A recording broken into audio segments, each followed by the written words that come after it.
the group, we felt there was a lot of consistency between what Brother Patrick and Brother John said, particularly as far as Brother John told us time takes over from space, because space is limited, whereas time is open. Shared leadership should not focus just on a spatial approach, but must look at going beyond individual interests. We quite agreed and enjoyed what you said this morning about the Belgian brothers who have come before us and will come after us, hopefully. We feel that there is a link and a relationship with them.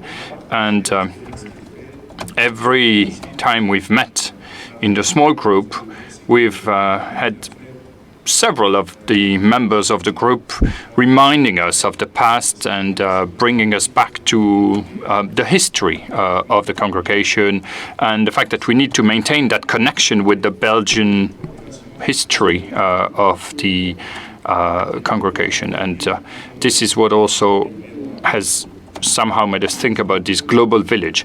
So we gave an example today again of Father Dominic when he lost his mother.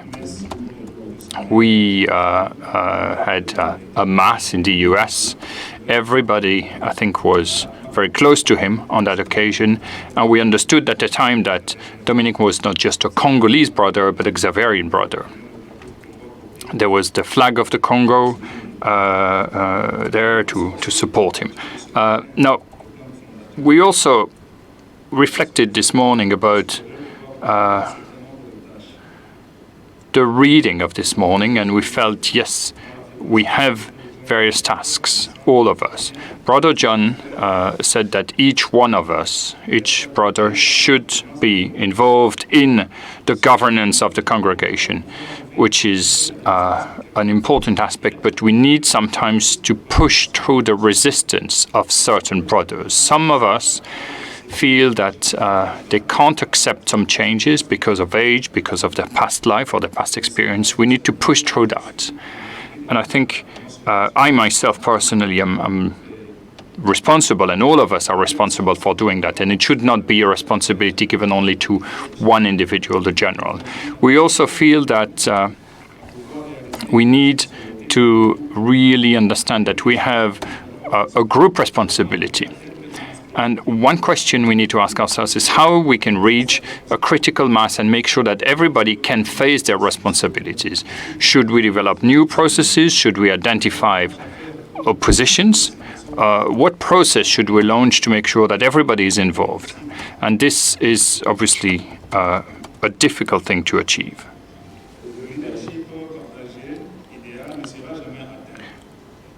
The perfect shared leadership will never be achieved. But we can start with a small nucleus of people, and hopefully the rest of the community will join that first group of people. There will always be resistance, and in the past we have had, and we're thinking about Anani, situations where people have had to be convinced.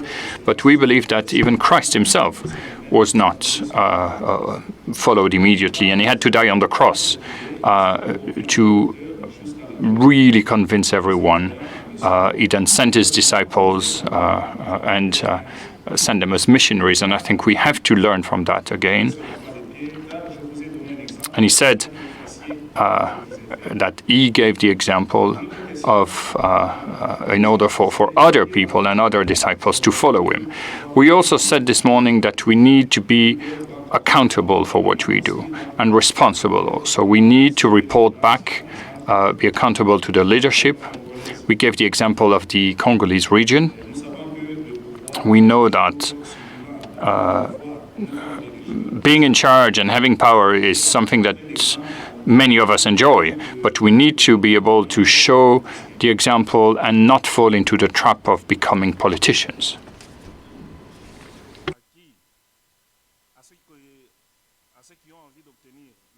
So to those who want power, we say that this is a mistake. It's not something you should do, because power should not be what we seek for. We should seek for service. And then we eventually talked about the relationship between the General and the Council.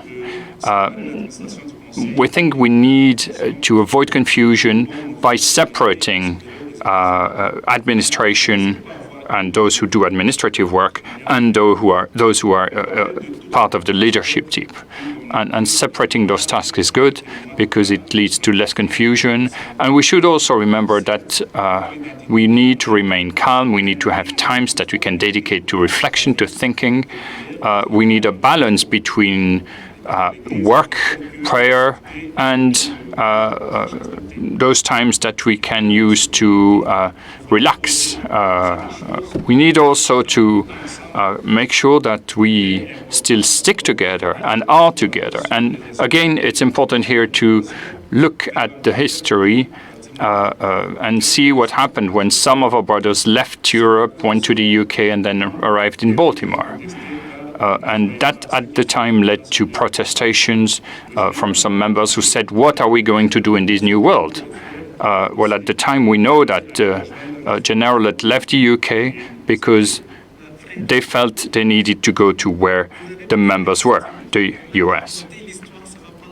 I don't think you should tell the whole story, brother. No, I'm done almost. I'm almost finished. I'm nearing the end.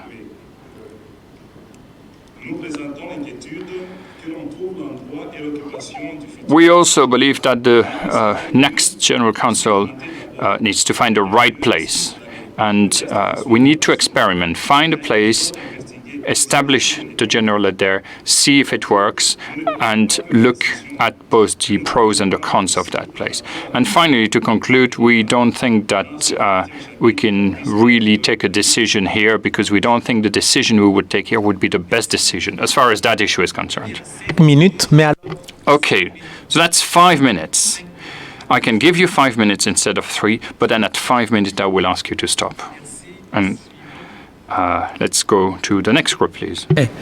Our group was spent a lot of time on the structured leadership and joint accountability, and we use the phrase at times, the charismatic, how the Spirit has been moving among us since we began this process. We keep learning.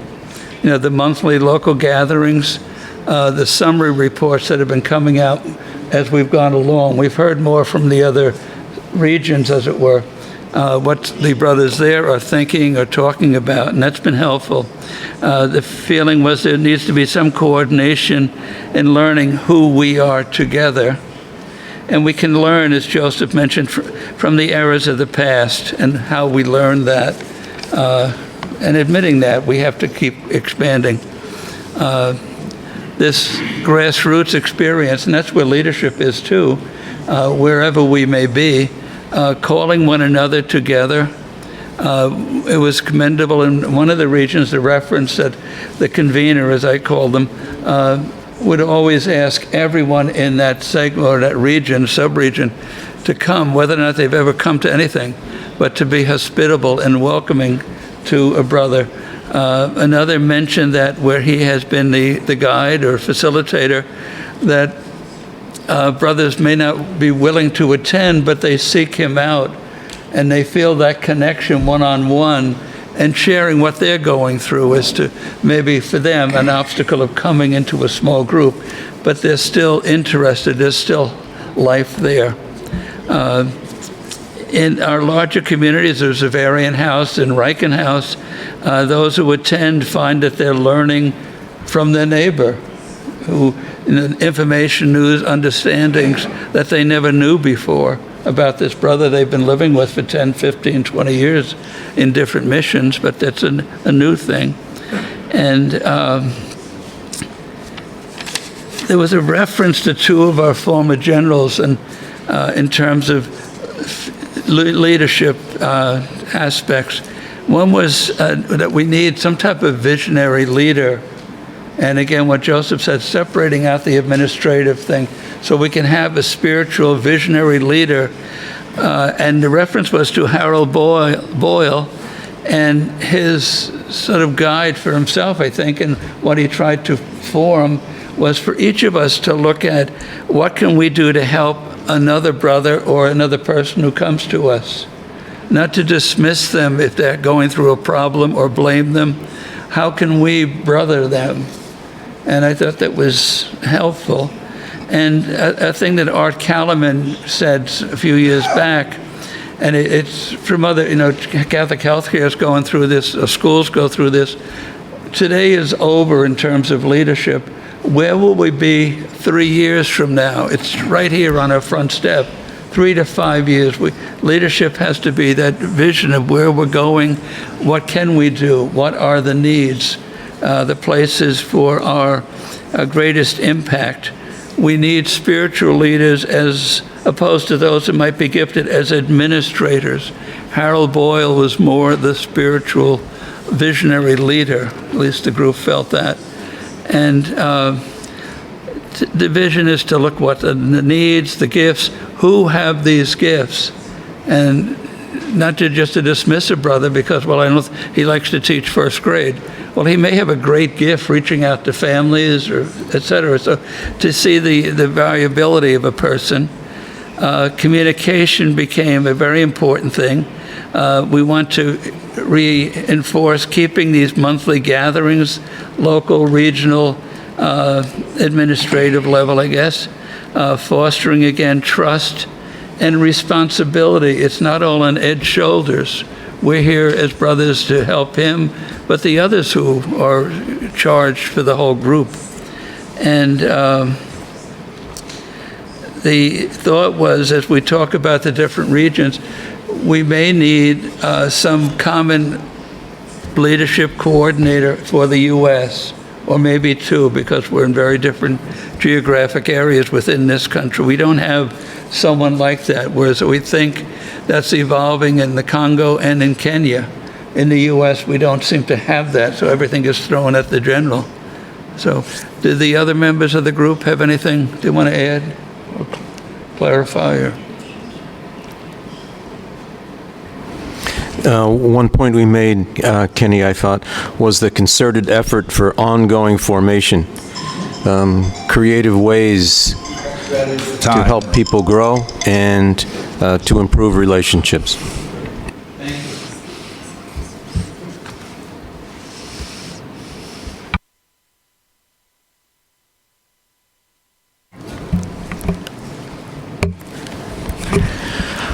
To begin with, am I okay? To begin, I will.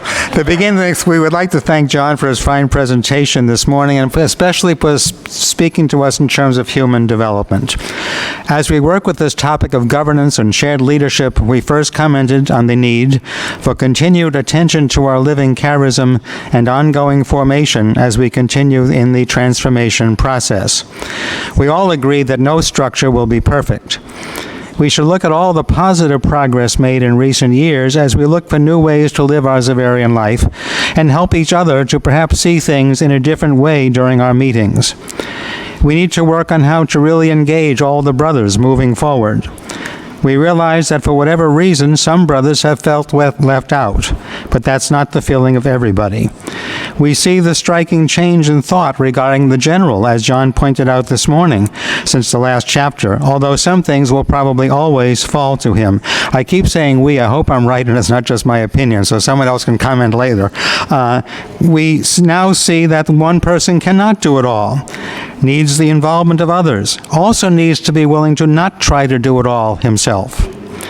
Our group represents all three regions of the congregation, and so, for example, in terms of regional governance, right now one size does not fit all. Perhaps more important than whatever structure we decide on is the mindset of the brothers. That is so essential. The governance model put forward, which was the one talking about a year together in Baltimore and then moving, etc., should generate much discussion. We asked the question, do aspects of that appeal to some of us in this room who would be willing to work with it or within it? In terms of use of resources, we need to be aware of the great expense of so many different meetings, conserving expenses, and perhaps also, therefore, having more resources to help the poor. Are there ways we can raise funds to help pay for gatherings? Finally, just a reminder that regardless of structural leadership, it's about love and service. Amen. You get the prize, Brian. Any comments from the group?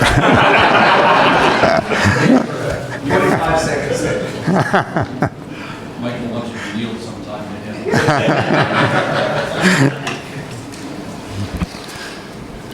Bien, pour notre groupe, Okay. Our group looked at Jesus as a model for shared leadership. We said Jesus was there to serve and not to be served. We looked at Jesus washing the feet of his apostles. And when Peter said, "No, you shouldn't do that," he said, "Yes, I am there to serve you." And I think that is what we need to do. We need to be there to serve the others and not wait to be served. And we need to share the responsibilities and the tasks. You may be president, secretary, in charge of finances. It doesn't matter. We need to share the responsibilities. And that is how we think a congregation can work. If you work in silos, it means you don't trust the others and you only do your job, expecting others to do theirs. No, that's not how it should work. We also said this morning that when we look at the leadership, we have new faces here in the room, and that means we need to be able to renew the leaders.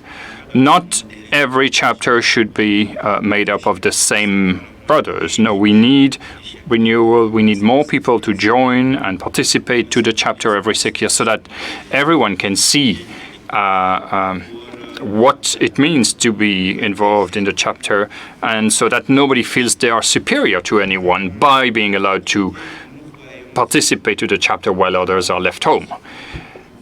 Now, when we talk about leaders, we talked about congregation, we talked about religion, but we talked also about the community. You cannot, not all of it can be the director of our community house or of our school. Sharing responsibilities is central.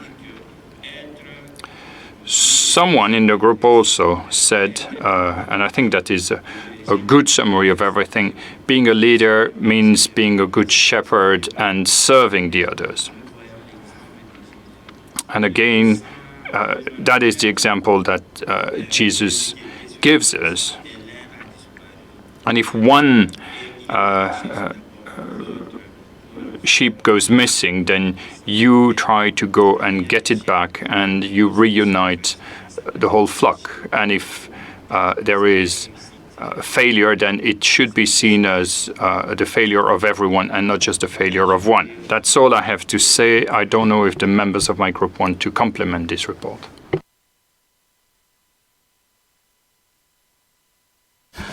just one point that we also mentioned and has been mentioned by Brother Ken. It was about the issue of time. And we said that time is ripe for the chapter to address the local issues that arises from the local issues, regional issues, and the congregational issues. And this we were talking about that at least in the US also there needed to be a different structure whereby the general does not tackle all the issues that arises in the US. Rather than the general addresses the issues concerning the general leadership, while we need also to have someone addressing the local issues, which is the regional coordinator.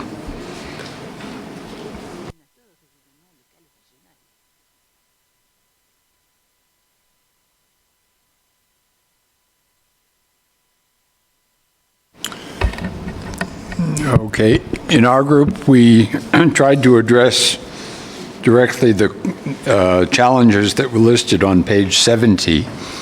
And Brother Guillain and I worked on a summary of our discussion.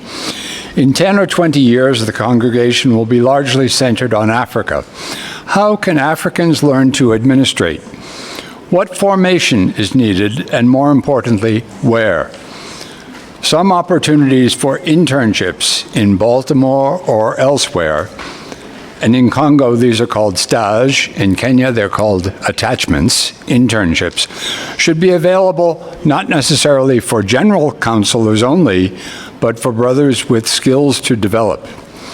The principal training should be in the brothers' home countries. We must develop skills locally and ground them in African values. We can learn from other congregations who have been successful. The Christian Brothers are in Rome, but they organize important programs for their brothers in Africa and in India, not in Rome. Training in Africa is much more important than just having a few brothers work at the Generalate. In each country, we need regional structures and leaders who can communicate formally with bishops and with governments. The general administration must always take care to be sensitive to and respectful of the regional leadership, not bypassing them in making decisions. A spirit of mutuality has to prevail. We must be conscious of our size and our geography. Models of leadership that can work well for 500 or 50 members won't necessarily work with 15. There is a danger of duplicating roles in our structures. It is good to examine some models of leadership chosen by other groups of similar size. Regions need to develop structures of collaboration appropriate to their size. Photocopying and imposing in one place what works someplace else is not wise. Among some brothers, for a number of different reasons, the terms core team and integration team have taken on some pejorative connotations. We need to rework our terminology, and that is something that the general leadership can organize. Thank you.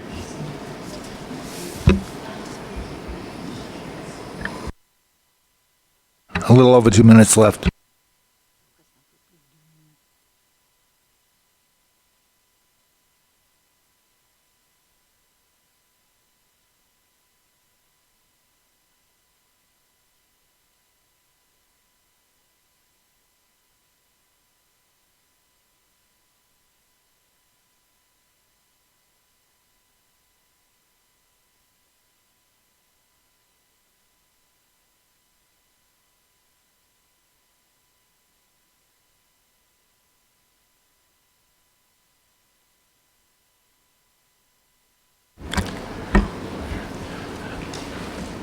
Our group had a very animated discussion, I think primarily for two reasons. One is that's the topic of our committee, shared leadership, and two is John's presence. I think we spent some time looking at really the main paradigm shift that we've experienced in the last couple of years, and the wisdom of the Spirit through Ed and the leadership at the general level calling us to this new model of shared leadership. One of the things that we noted was that from the chart that John presented, that the chart is there, it's a help, but needs to be tweaked. The core teams work with the regions, and getting membership involved in a local region is significant. There's resistance, and also the quote from Pope Francis was noted, that chaos is a manifestation of the Holy Spirit. We need to look at the chaos, read the chaos, and also the resistance to see what God is telling us in the chaos and in the resistance. We felt that on each of the levels, there's some discernment going on, and probably in this time in our history, it's probably the most discernment that's gone on, I think, in the congregation ever.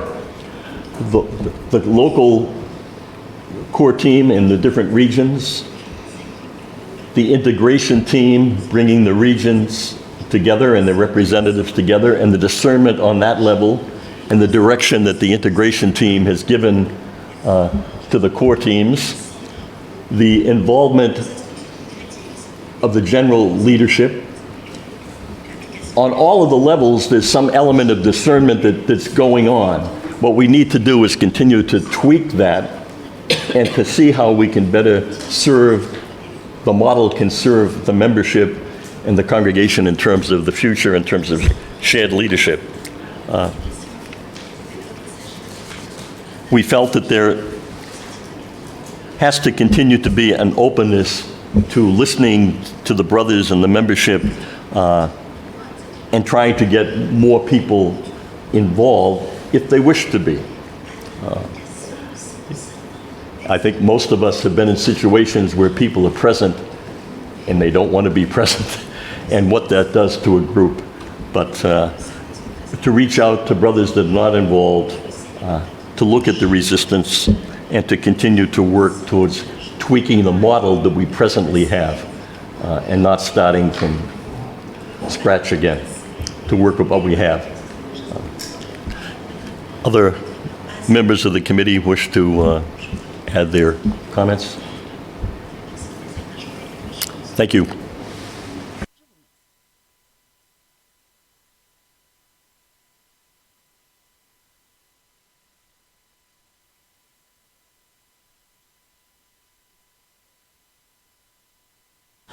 I think one of the things that we also said was the question on sustainability of whatever model that we are proposing.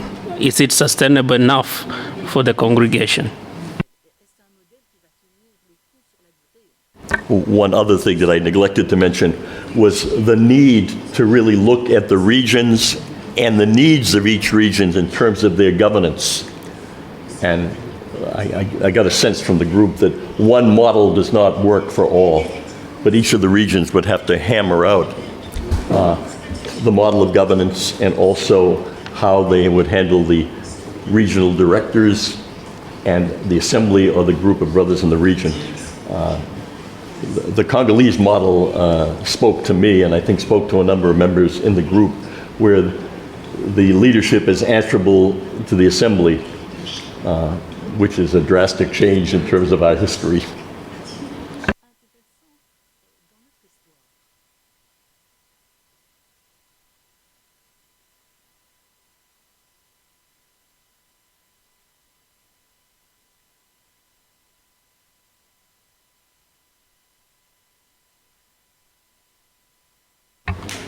Bien, merci. Alors nous passons la parole. Thank you very much indeed. I think at this stage we can give the floor to Brother John Hamilton, give him the opportunity to react to some of the things that you've been saying, some of the ideas that he's been able to pick out from what you've been saying. John.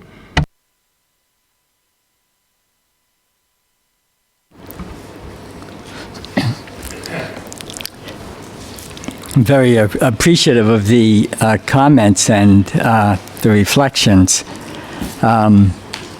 Perhaps I could just make a few comments about some of the points being made, many of which I think are very good and hopefully would figure into our work in the coming days.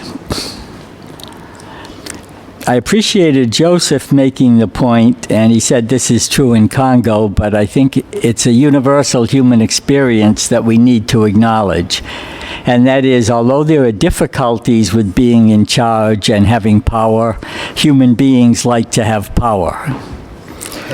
And I think that's a really important acknowledgement. We may experience that in different ways, and it may be quite subtle sometimes. But I do think there is in us, right, a certain will to power. And our gospel today will remind us that authority, as Jesus sees it, is not the same as authority as the world sees it. That is, as we all know, authority as conceived in the gospel is service. I think what we're trying to speak about here is service of a particular kind, because I think most of the authority we have had in our history has been an attempt to be of service. I think most of the people we have had in authority understand that. But sometimes the understanding of that service has been taking on all the responsibility. It's been feeling responsible for the congregation in a way that no one else is. And I think what we're trying to speak about today is a real shift in consciousness. It's what our rule says, that every brother is responsible for the life and works of the community, and the challenge of the chapter is, how do we make that real? Not just an idea or ideal. But I think Joseph's reminder is a good one for us, because it will always be part of the resistance to shared leadership. There will always be the resistance that comes out of this human desire to have a special place, to be special, or to have power in a certain way. A few others, including Joseph, also made the point of not letting some hold the group back. And I think that's really important. As was said by Anthony Gittins, the resistance is to growing in terms of, as Brian said, human development and religious virtue and development. There will always be resistance to that growth. Human beings resist changing and growing. It is not in our nature, I think, if I think about my experience, it is not in our nature to deal with resistance, to face it and to deal with it. We try to create an umbrella under which everyone can fit, no matter what their commitment or responsibility is. And we're speaking about a different way, which is to be accepting of all, but challenging of each other and of all, to face the resistances. Always in conversations, experiences in the United States come up of certain groups who exempt themselves. Well, that's resistance. And the question becomes, how do we wrestle with that or deal with it? How do we deal with the people who are in some of this work in the United States? It has come up in some groups where brothers will voice.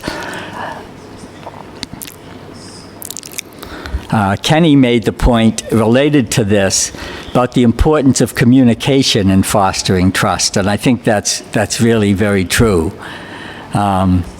I think we all experience, for all our efforts to improve, the need to yet improve more the quality of our communication among ourselves locally and regionally and in the wider congregation.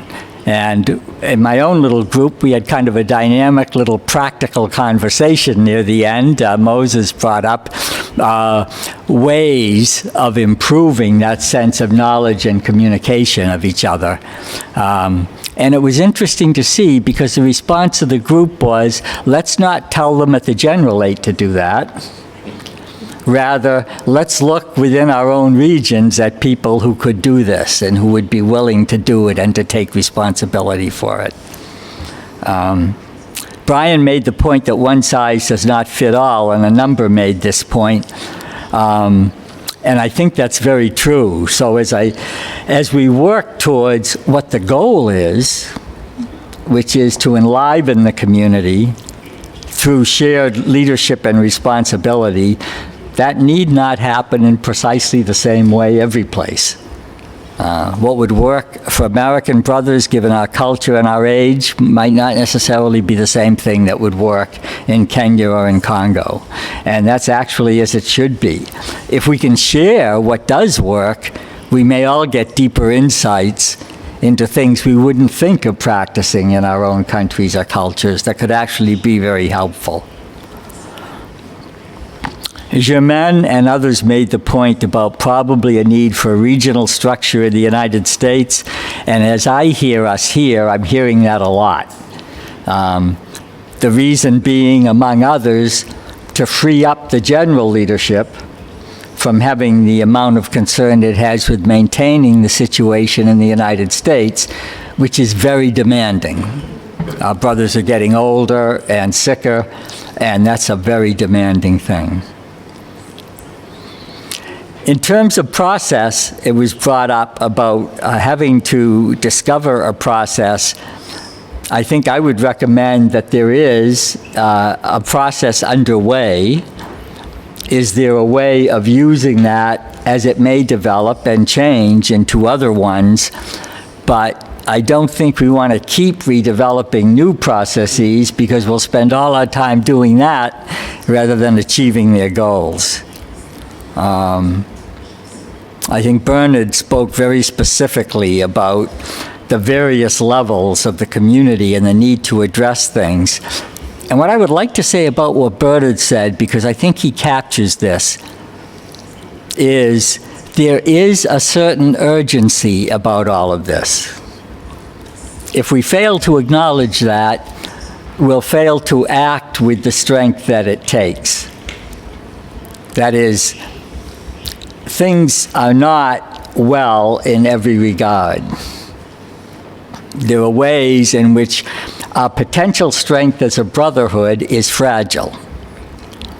And I think if we do not understand that, we will not have the impulse to take up things in the way that's necessary. I personally don't believe we have 6 more years to leave things the same and face in 6 years a reality that we will be totally unprepared for. You know, if you look at the way human beings tend to work, usually we wait until we're pushed to the bitter end and then get forced to act. I think we find ourselves at this chapter in a place where we can at least get something underway that perhaps 6 years from now will be able to allow for whatever is called for then. So that's, well, maybe I'll make one more point to reinforce Moses's point. Whatever we do needs to be sustainable, and it needs to be continued, and we need to commit to it. When Pope Francis speaks about initiating processes, he certainly does understand, as we experientially know, that so often we initiate something and then drop it. Because if it doesn't produce the result we want in a very short or limited time, we think we should start over again. But human development doesn't work that way, and neither does religious development. It's an ongoing process of being formed and deepened, of being transformed into Christ. And that means staying with it. It means giving ourselves to it. It means when difficulties arise, conflicts or resistances arise, it means facing them for the sake of love, for the sake of brotherhood. And so whatever we do needs the kind of commitment that makes it possible to sustain it, just as every aspect of our brotherhood needs the commitment to sustain it. Nothing is achieved without much labor, effort, and zeal, says the founder. And that's certainly true of these most important things. So I think that's the responses I have for now. Merci bien. Alors, Okay, thank you very much indeed then. I think we can freewheel, as it were. People who wish to speak and do try to be brief, but react perhaps.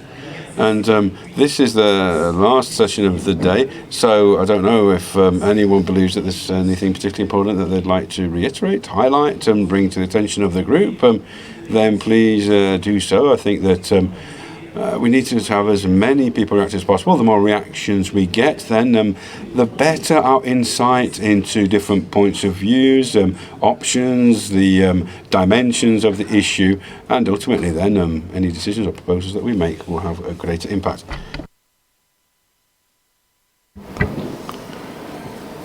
I'd like to add a couple of, distinctions that I didn't see necessarily come out in our discussions to date today.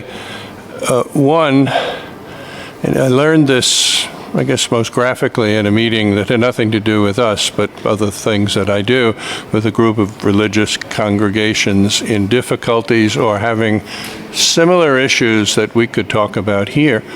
And one of the speakers, very wise, religious woman of great experience, sort of warned us an issue of capacity to do what is wanted. I may be very willing to go to the moon. I don't have the capacity at my age to do it. That's maybe one example, but there's a lot of, and I see this among our brothers in Kentucky, a great willingness to do things, but the capacity to do them and to sustain them and to put the effort into them is limited. We have to be sensitive to that. I'm not saying they're not invited and we don't work with, but adjusting some of the expectations. That's one side of the coin. The other part is a religious congregation, like families, and we have individuals that we take care of, that are unemployable, that have, by their personal conduct, have been in difficulties. We have to be sensitive to that and to bring them along, treat them as brothers, but be very careful as to where they fit into the broader process. Finally, the other element is Jim Conley was raising about the various benefits of the transformation process. From my experience and others that I've spoken with, and not just in Kentucky, one of the challenges in that process is not necessarily, we cannot attribute a lack of support or involvement in it all to just the brother's side of the coin. What is promoted and who is promoting it is critical. I think good leadership in promoting programs is careful as to who does the leading, so that the credibility of the program is not compromised by opinions relative to those who are doing it. It's separating them. Yes, if we were all angels, this would work. But let's be realistic, we're not. And so we have opinions of one another, and we have to, good leaders will factor that into a discussion. And the other part is, as this evolves in selection of some collaborative, shared leadership, which is vital. And at the last chapter, we were hoping for that as well, those who were there. But in working, and maybe to do it better this time, is the recognition that we don't have a whole lot of people, and so keep the model simple. I'm concerned that we could be evolving into a general administration of a general and a council, and then others doing the regional directing work and so on. I'm wondering where we'll run out of bodies to do some of this competently. That doesn't mean others can help. It doesn't mean the subsidiary relationships are not there. But a telling comment that was made in our group this morning is relative to a proposal is, what do they do after morning prayers all day? It's work. So where does that fit? And my concern is we don't have a whole lot of people. We got to get 3 or 4 guys that are going to do the work. I don't think we can layer that on top of another set of regional structures, but that's my opinion. Thank you.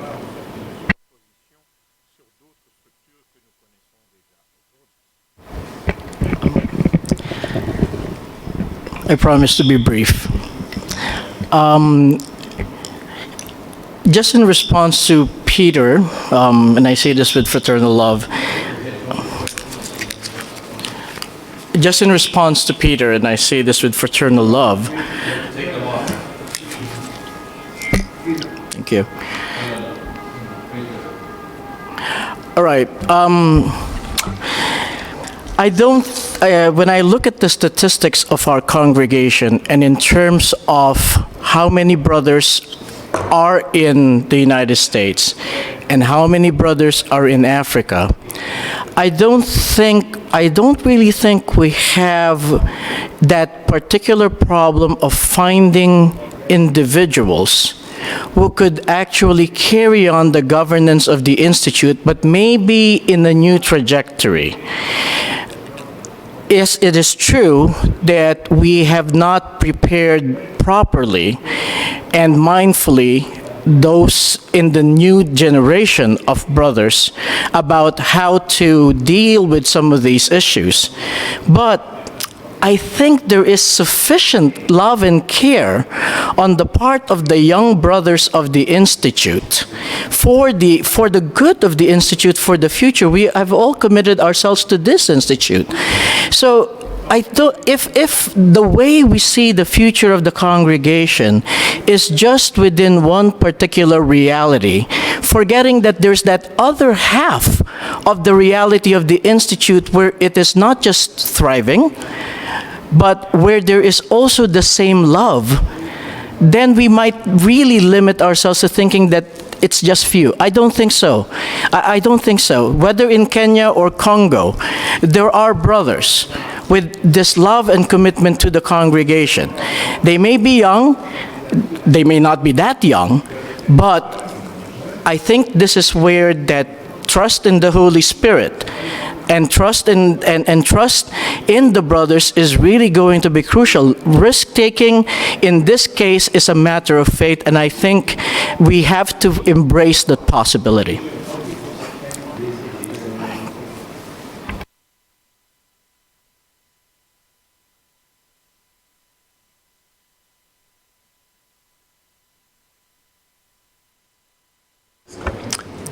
One area that came up in our discussion was on the various levels, the regional core level, integration team level, or on the leadership level, that we should be open to involving consultants when we feel as though we need some outside assistance, that we don't have to do it all.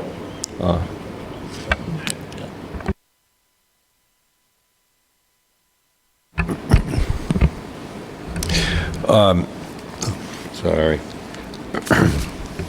I just want to reiterate what John Hamilton said about our history of leadership in the congregation and those people who have served as leaders for many, many years, certainly going back through my 50 years. Phenomenal leadership of love and service, of care for the brothers and for the congregation. So I don't think we need necessarily a new model or a mindset there. I think we've seen, and that's probably the most important thing for a leader or any leaders, no matter what level you're at, is, as Peter says, a capacity or competence, but even more important, that care for each and every one, which can be demonstrated in a number of different ways. Let's face it, no brother wants to be left alone, wants to feel that he is not part of the congregation.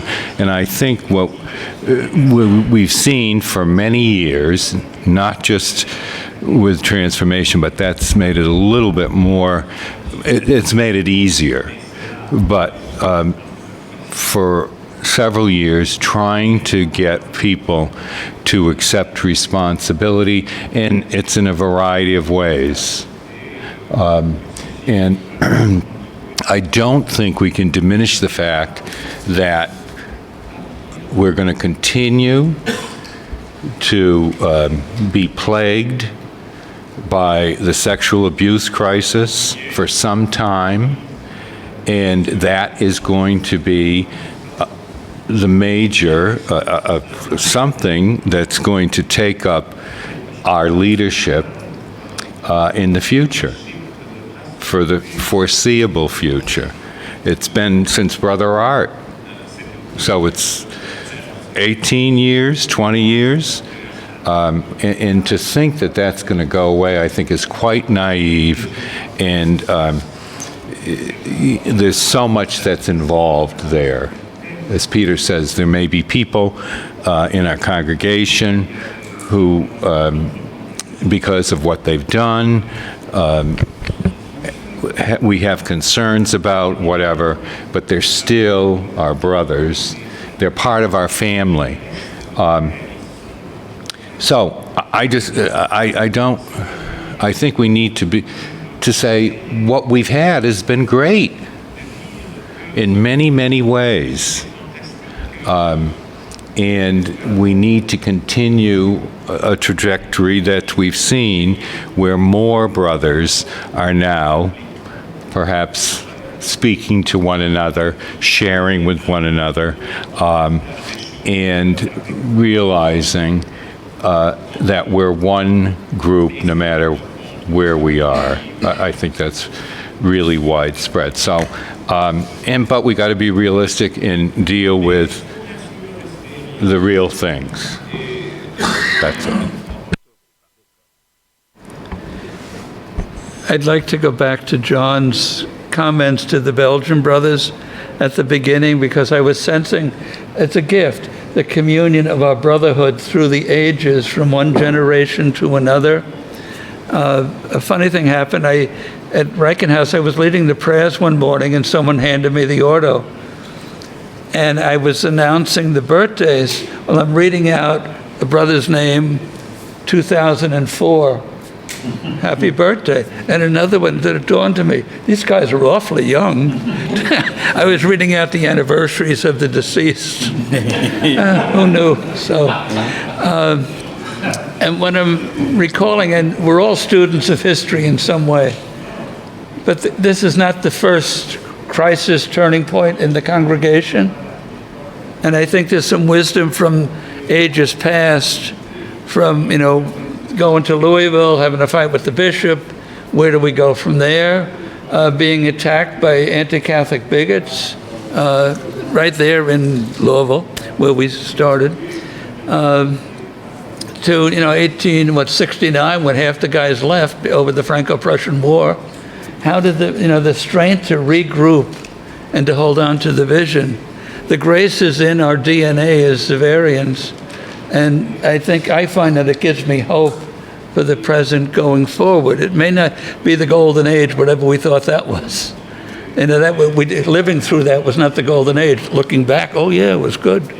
But we have new opportunities now. And a phrase that Pope Francis said about keep widening your circle and you will see new possibilities, new life. And we can't solve the past, but we can begin anew, and I think that's the invitation of this chapter. So, thank you.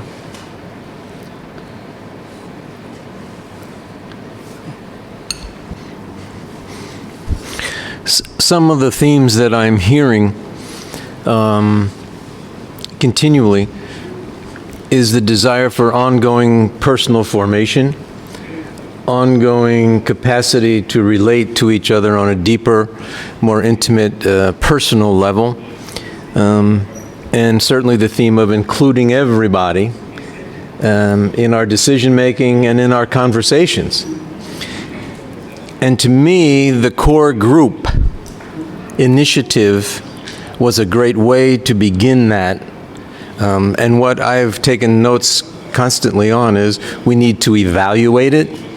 And I think, James, you were the one using the word tweak.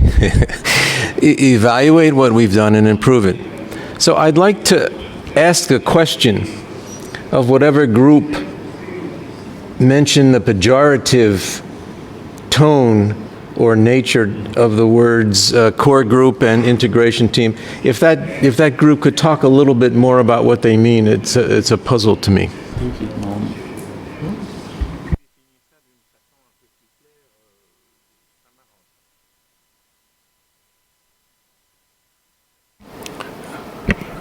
That was in our group, and I may be the one who raised it, as I've raised it before with others, including John, and a number of pages of exchanges of emails, is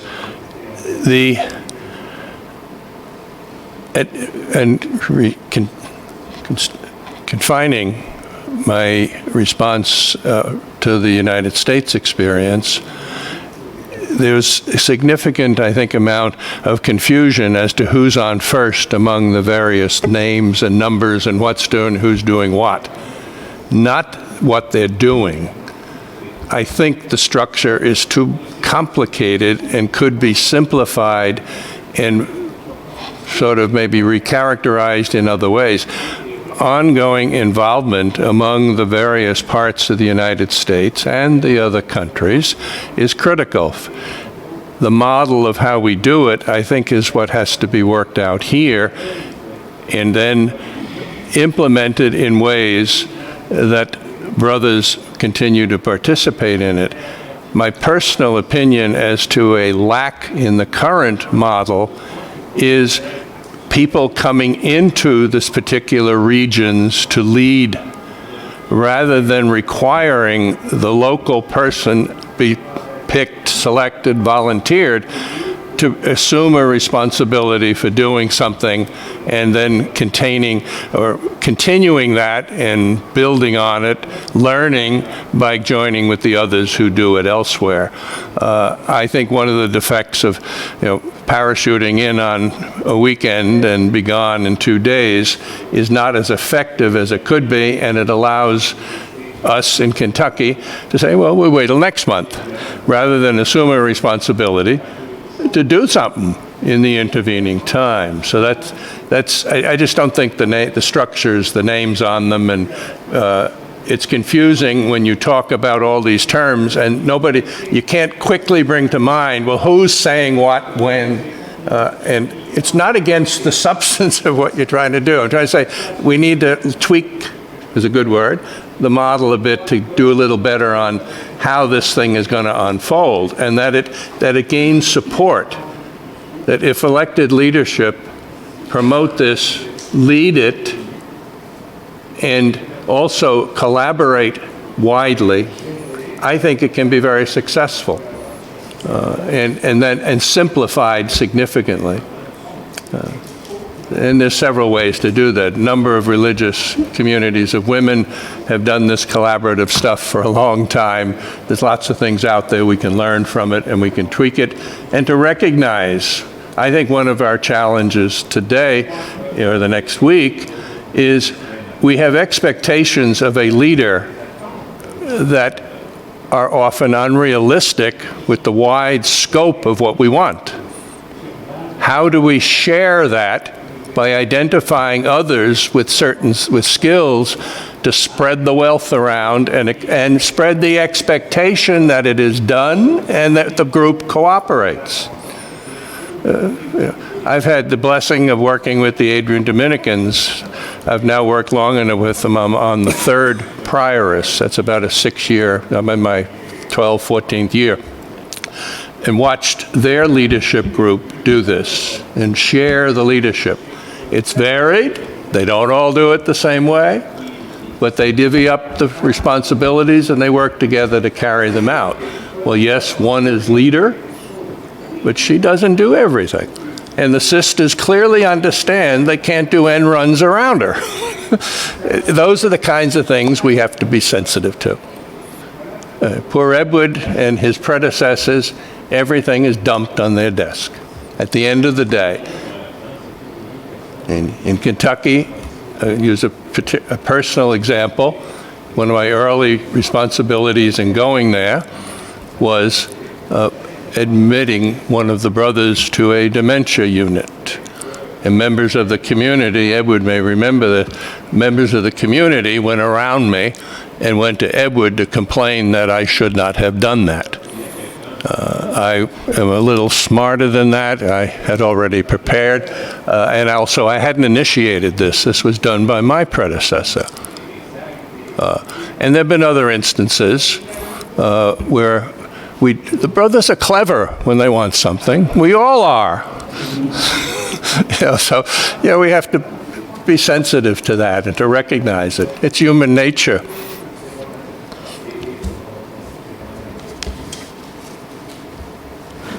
I'd just like to acknowledge a large level of agreement with what Peter is saying, and I think his final example, I think, supports the thrust of what we're trying to talk about.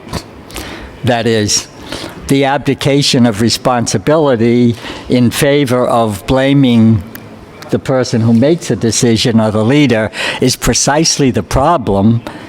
And when you have a lot of that, it saps the creative energy out of the group.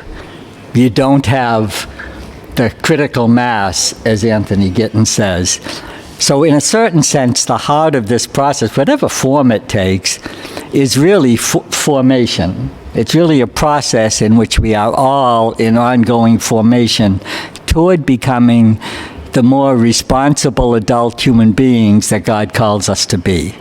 And that is idealistic. I mean, we never get to that point. But I appreciate, I think the more concrete we are in actual experiences, as Peter is suggesting, the more we'll see we could all be pulling together instead of letting someone do something so we can critique him or resent it. And there's a great power for good in this group and in the men we have. And we're realizing a part of it, but I think we'd be foolhardy to suggest we're realizing all we can, and that we have the energy and the creativity and the strength that is in our membership that is yet to be released. So I think we're probably a lot more on the same page, except for the fine-tuning of things. And the question's going to be, how do we get there? Not ultimately, but at least to begin to foster the direction.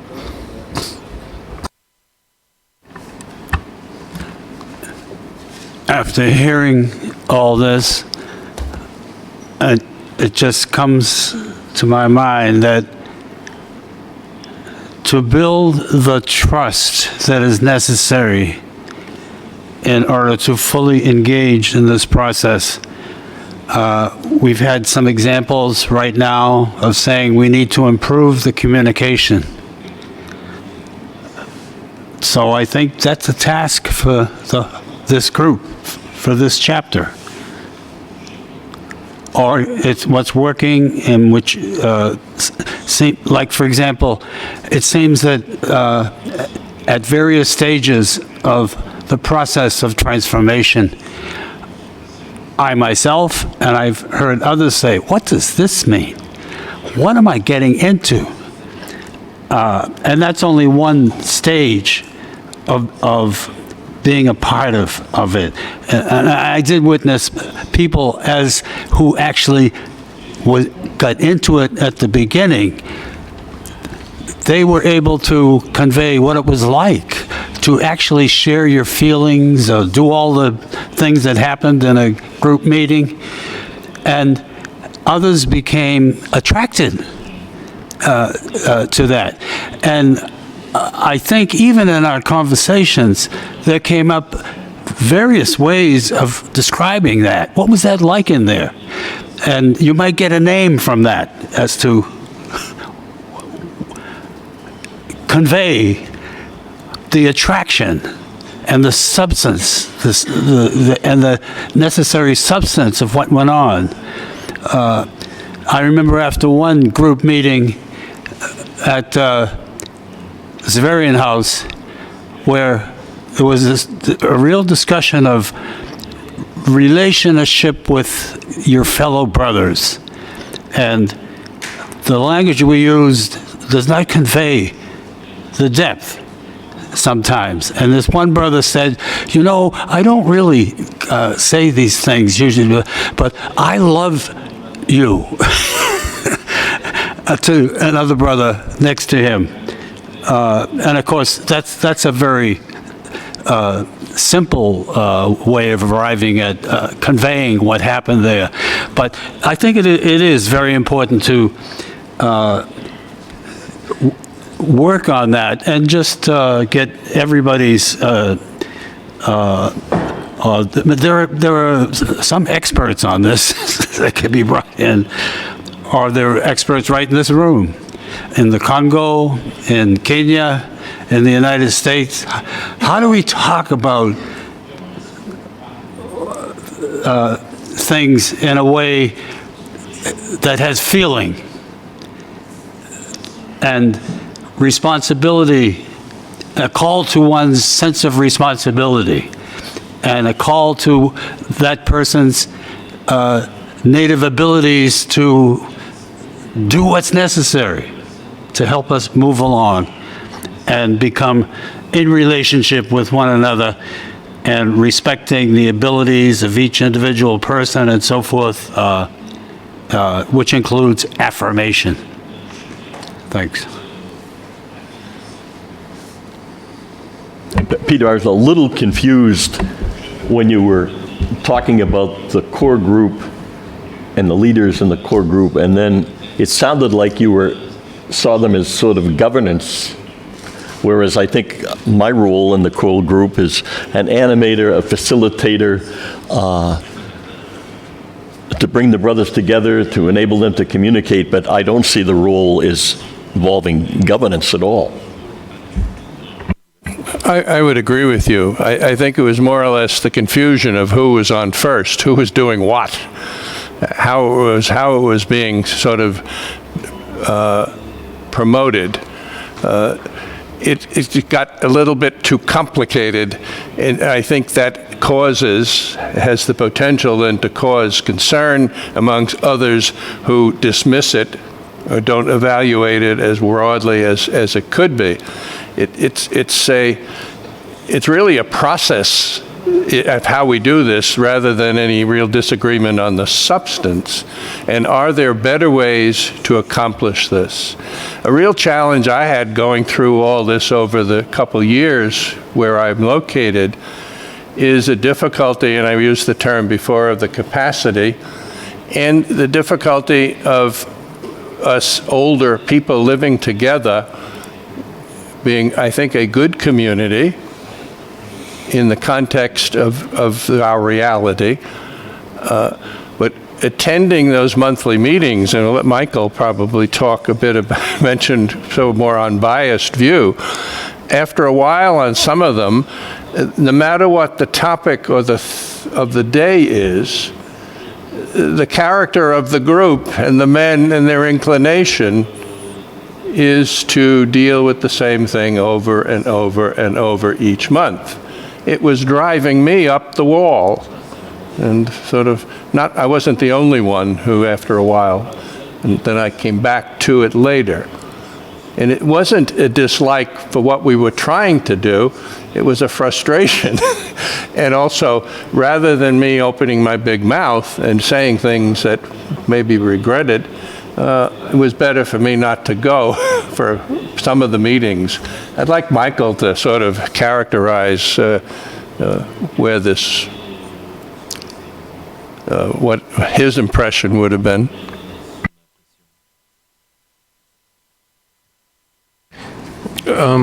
Two thoughts, Peter. One of the men at Riken House asked me, Michael, can't we do ourselves what you are asking us to do? Very much of what you were saying at the beginning, Peter. They don't need me at Riken House to continue their ongoing formation. The Riken House community consists of 3 former provincials, all of whom are good men, loyal men, and they all have something to say. So one of the challenges was, how can we continue to get the men themselves in that Reichenhaus community to do what we're trying to do as core people? And if we can, then we just become a resource to them. I'm fine with that. And secondly, one of the skills that the core group members need is group dynamic skills.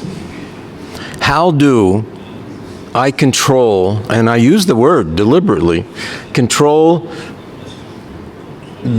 some of the members of the Reichenhaus community who wish to dominate, who are fixated on the past, who retell the same stories, for the very reasons that you avoid having lunch with them is the very reason you don't want them to come to the meetings, because they are fixated on a certain theme.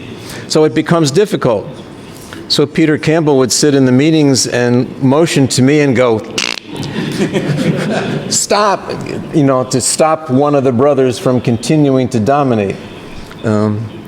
So that becomes a continual challenge, and I think a growth step for all core members of, but it was somewhat unique to the Reichenhaus community, because in Baltimore we didn't have that situation at all, where somebody was dominating, I actually had to stop them, or else everyone was going to leave the room. No, it was a challenge. But I'm glad you spoke what you did, Peter, because it clarified it in my head. And I think one of the dynamics in terms of listening to members when we had our core team meetings was more or less the Kentucky group was mostly the people in the House, and then I'm not sure about the people outside. Whereas we had in the north of Boston region, people coming in from Summer Street, people coming in from Earl Street, which added a lot. I think one of the things that John and I attempted to do was to be realistic, not having huge expectations, and realizing the group that we were working with. In some ways challenging. We have 6 or 7 people with dementia at various stages who have come to meetings and who have not been a problem, and in some cases have contributed significantly. But it's a mixed bag, and I think you have to know the community, the group, the region that you're working with, and that's a challenge. And then we also, in terms of moving people in terms of groups, not having the same grouping. And one of the benefits of that is people have told me and told John, I talked to a brother that I've lived with for years, or a brother shared with me the fact that he had depression and he was institutionalized. I never knew that. So I think the trust level by getting to know one another and moving people around in groups has gone up significantly. And I've been very happy with what's unfolded. I think another way of helping this process, and I hope that's something that, and I don't claim that I started it, is looking at my group and looking for programming that contributes to this process, but is maybe more particularized to the group in the House. We have resources in Louisville of several very fine individuals who are geriatric clinical psychologists. One, a professor emeritus from the University of Louisville, a woman, and a man who works the veterans, but is a both recognized expert. We have periodically, for every 4 or 5 months, we'll have a program around some topic, whether it be dementia was the last one. He was very good. And ones in the House really appreciated the understanding of how you deal with it yourself and how you deal with it with others. How we live together supporting that. Others have come loneliness, physical changes and what impact that has, a whole range of, and we're planning one. When I go back, we'll set a date for one for the fall. I was speaking to Jane Thibault, the lady who has done more of them than the gentleman. But that is not in contradiction to anything here, but it is a recognition that this also contributes to transformation to a group that maybe due to age is more focused on the end than some others. So, you know, it goes, and I think I've shared some of those discussions and topics with some of the people involved to illustrate that. Being from Louisville, I just want to mention it. Thank you. You ready? Yeah. All these brothers show up at those programs. That's amazing. That everybody shows up. Thank you. The other caveat, going back to what Jerry brought up, there is something in our writings through the years about intentional communities. There were different names for it, but there are 5 of us here who belong to this intentional community who do get together for 4 or 5 days, depending on one's schedule, and through the year, and share our lives, where we're at with our own health, ministries, where we're at with the congregation, our feelings about that, where we're at with the church. And we begin with fellowship. Thank God for John McDonnell, who creates wonderful meals where we do a lot of this sharing. So there are models that keep going, and many of you may have been in those groups years ago, but this one has been constantly recreating itself. So, Dan and Larry, I know are trying to get in, but I'd like to just make this point. If we note, for the last many minutes, only Americans are speaking about the American experience. So this is not the same experience all brothers have. It's important to look at each of our experiences, but one would hope that around the table there would be a sharing of the different experiences, because we need to think as chapter delegates internationally. We need to think congregationally. That has to be informed by our own experience, but it also has to pass over to the experience of others. So I just wanted to make that comment, and Dan and Larry have been trying to get in for a while, I think.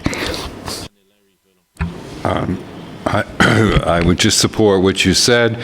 I think we're here for 2 weeks to do a job, to work together.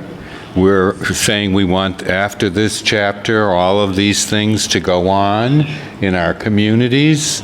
Well, we got to get going and do it ourselves as much as we can over these 2 weeks. You know, I appreciate how the chapter planning committee has put forward a schedule and so on for us to try to accomplish this. But I just think we need to keep that in mind. We have a ways to go here just for these 2 weeks. That's all.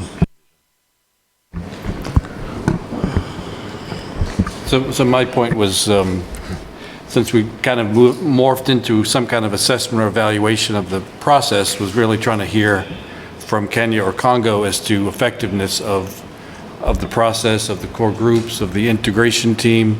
You know, what's your experience? I realize now we only have like 5 minutes, so maybe we can extend that a little bit longer, go to 5:45, just to hear some of the experience of both those who've been members of the core team in Congo or Kenya, and those who were on the receiving end of some of that. What's your experience been like, since you've heard a lot of the American experience now?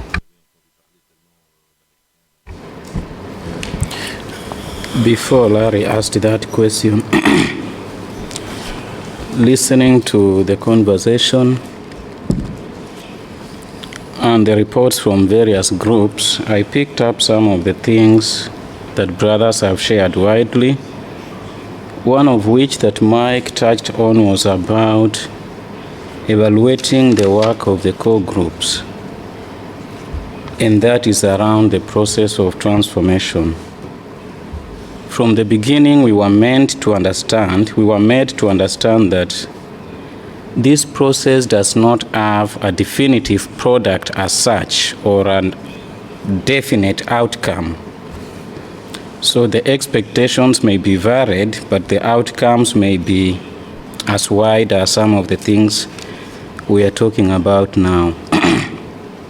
So for quite some time, I've been thinking that it is wise now, going forward, to evaluate the process that we have gone through in different areas. What will the Kenyans report or share as their own experience of the process of transformation? I'm sure the brothers from Congo will have a varied response to that very question. So from the place where I come from, the process was well received in the beginning. It was a very good process that enabled the brothers to share deeply together the concerns and worries, the fears, and more so we centered our discussion on the hopes. The hope of the brothers in Kenya moving forward as one united community. But obviously along the way, I think the morale, the energy that was put into the process was lost. We derailed. And that same energy is not there anymore. And that's why I will advocate for going back to evaluate what have we achieved. If we have to move forward with this process, how will it look like?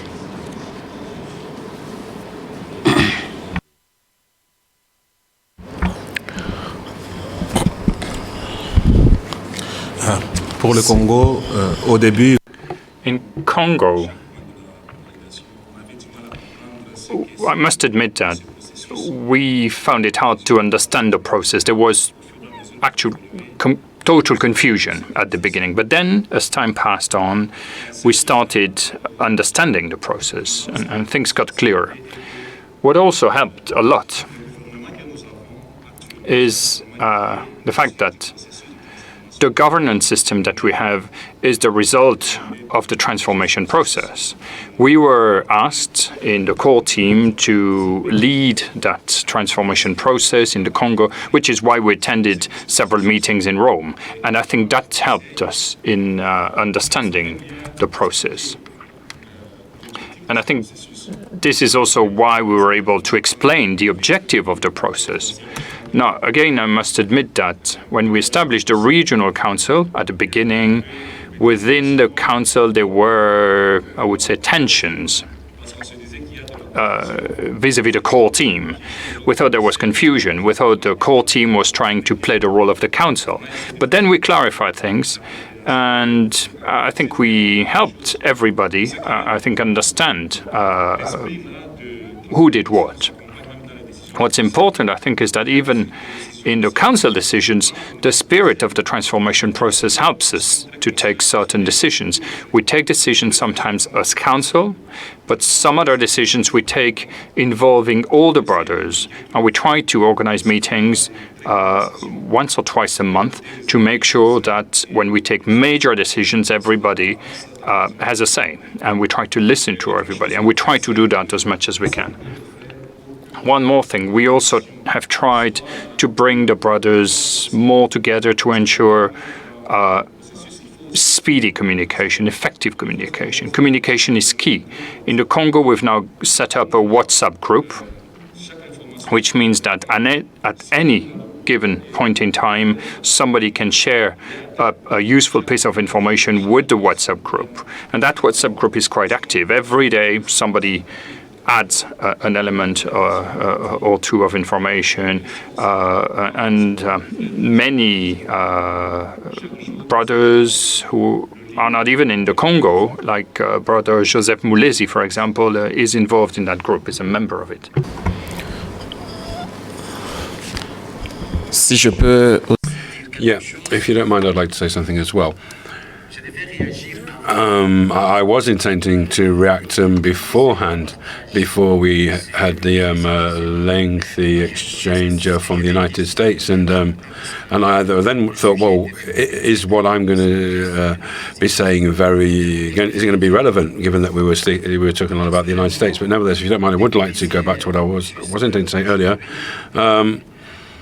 For quite a while now, I have to say that there have been three kind of notions going around in my head: trust, credibility, and transparency. Trust, credibility, and transparency. And I believe that these three concepts are at the heart of a community in mission, or even of a shared leadership. I think that, we've begun the transformation process within the congregation. And I was one of the people responsible for initiating this process in the Congo. And this has led me to discover greater challenges even within our region, and to try to attempt these challenges, or address the challenges at least. One of these challenges is leadership at the regional level, of course. And this approach led to the creation of a new team, which is now responsible for the region, and then management of resources, management of what we've called patrimony, the region's patrimony, the region's resources, finances. And here, once again, this is something which is ongoing, of course. A huge amount of efforts are being made at the moment. But, we shouldn't kid ourselves here, dear brothers. We shouldn't sort of just paint this rosy picture. That isn't the case at all. There are certain areas which require further improvement. That's why I keep saying this is a process. We can't just say, well, we've done it now. Some people believe that, well, when we talk about the Congo, everything's wonderful and everything goes really well. Well, no. That's not correct. There are some areas which need improving in terms of management of resources, for example, stewardship.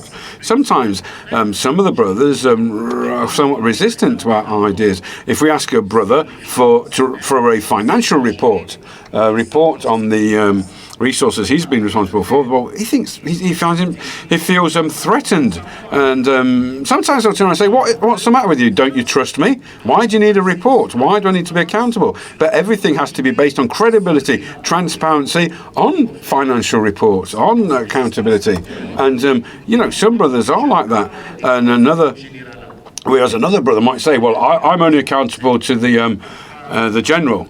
And to the general, I'm not accountable to you.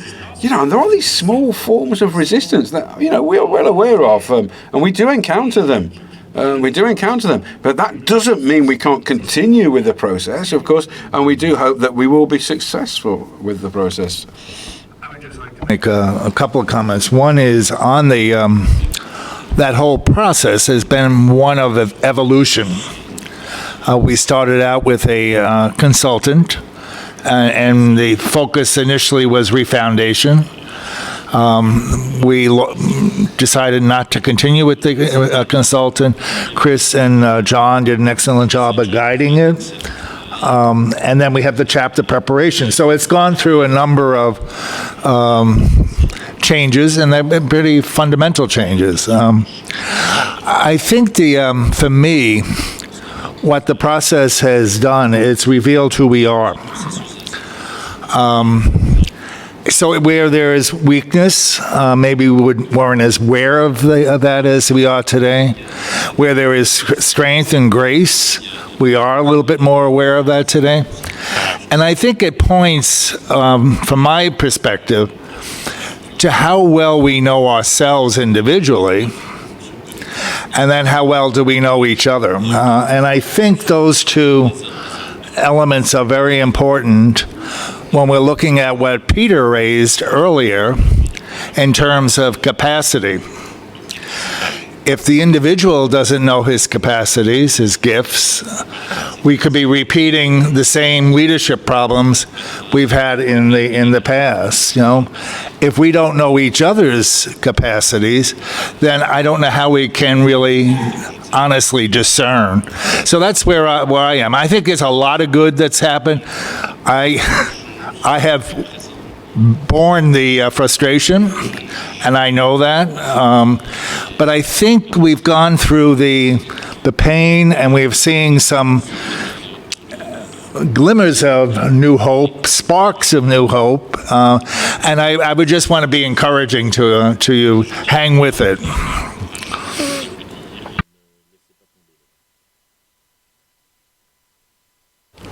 Bien, merci. Est-ce qu'il y a quelqu'un? Thank you very much indeed. Does anyone else have anything to add? Anyone else wish to speak? Yes? No? Yes? Patrick, please.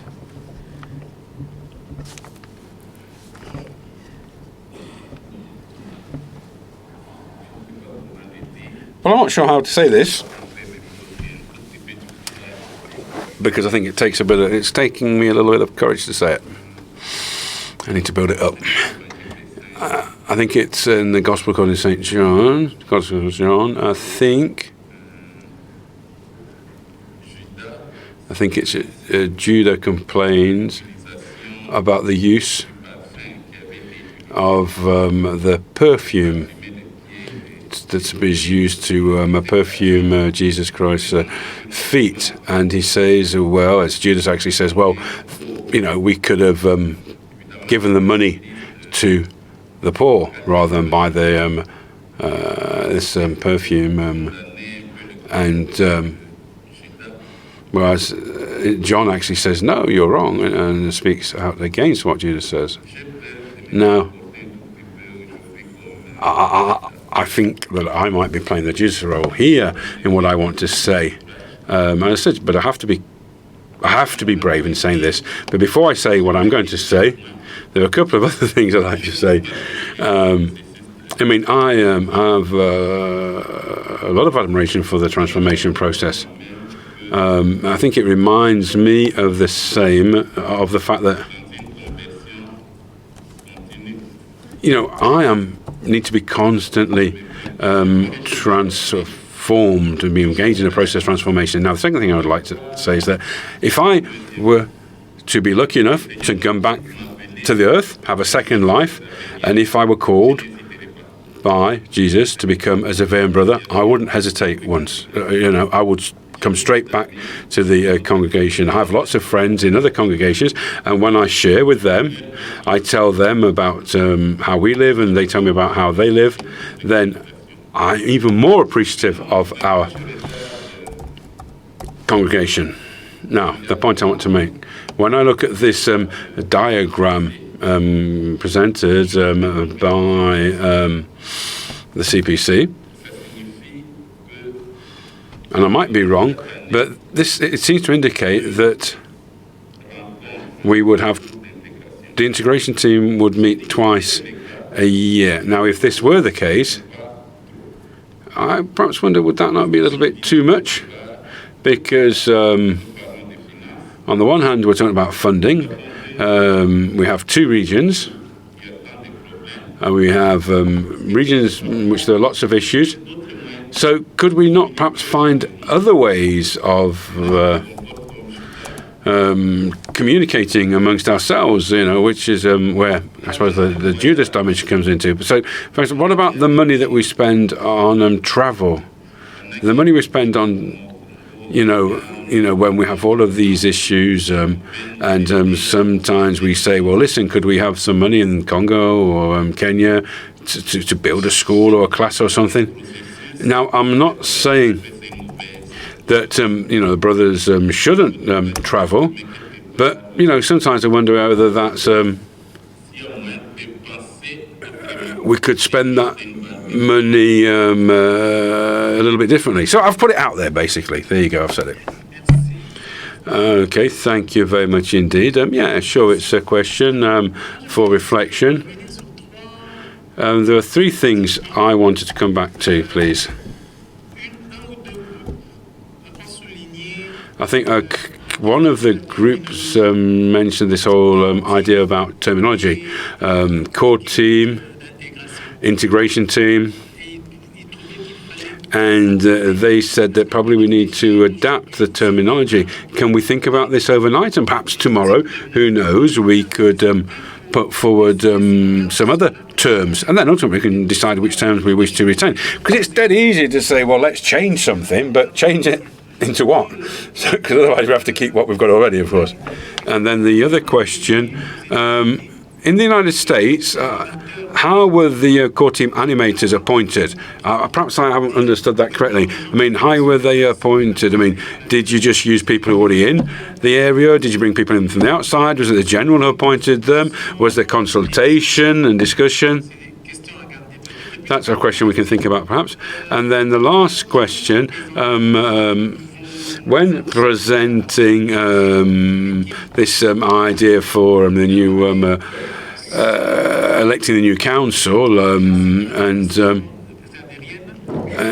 he talked about having a general and 4 councillors, and the first of which is the vicar. That's what you've done in the past. But I know that throughout the process, then people talked about having 3 councillors, and 1 councillor would be the vicar as well. And then it was only really at the very, very last minute in Nairobi when Reg came along and he said, well, be careful because there's canon law which states that we have to have at least 4 councillors. And so we said, okay, yes, we need a 4th councillor. But I mean, I'm just asking that question. It seems to me there's probably lots of flexibility in this particular area.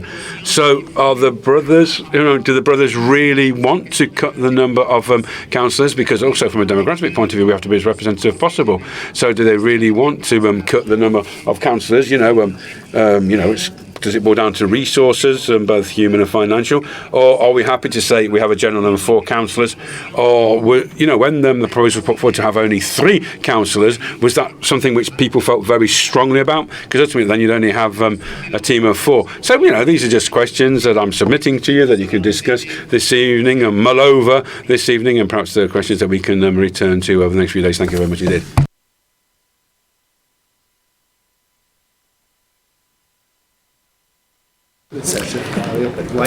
So we have the coffee break now, and at 6:15 we go into the sharing groups.